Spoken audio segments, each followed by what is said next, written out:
Today I was giving a talk in a company, and they were changing, they were merging, and so they wanted me to talk about change. And I was saying how amazingly weird we are as human beings in that we try to change situations we can't change, and we've all been in that situation. And for us as devotees, this is one big lesson we're meant to learn, that there's certain things we can't change, and we have to adopt that, we have to accept that.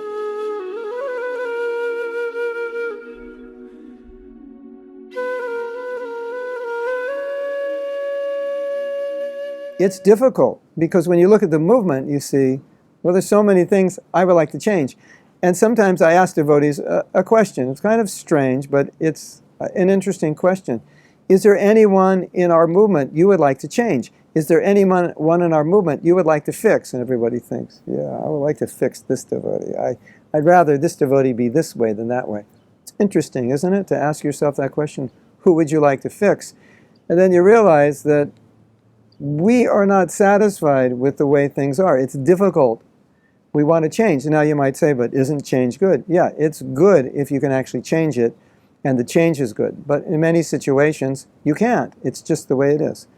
So we have a reality that the whole world deals with. The people are different. Some are more liberal, some are more conservative.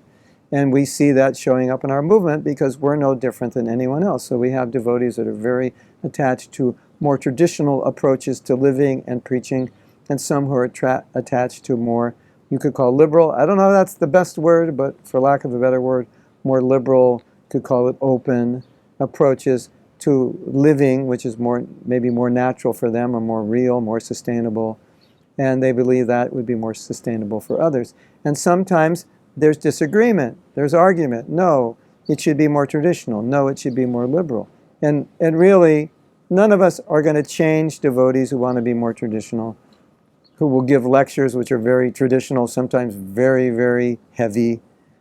And no one's going to change us from devotees who are giving lectures which maybe aren't so heavy or more open, accommodating. And of course, we can talk about what's right and wrong, but the reality is we're going to have to learn how to coexist. We're going to have to learn how to accept one another because obviously, as individuals, we tend to think and act differently. So this is a challenge.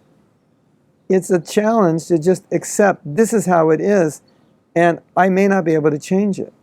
And it's going to go in a certain way, and it may not go in the way that I appreciate. So what do?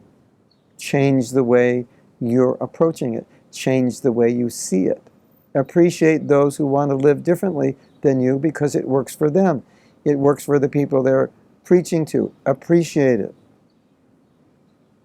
Otherwise, we may have this attitude which causes us to condemn, and that is very bad. It's not Krishna conscious. You don't want an attitude that's going to foster condemnation, criticism, blame. That's not Krishna consciousness. You want an attitude which will foster more appreciation, more respect. And that's how we're going to deal with the differences. Okay, I don't agree with you, but I respect it. This is what you think is best, and according to your nature, it is best for you. Okay, that's fine. Go for it. But don't condemn me because it doesn't work for me. So this is part of the maturing process as individuals, and it's necessary if our movement's going to maturely spread Krishna consciousness and maturely get along.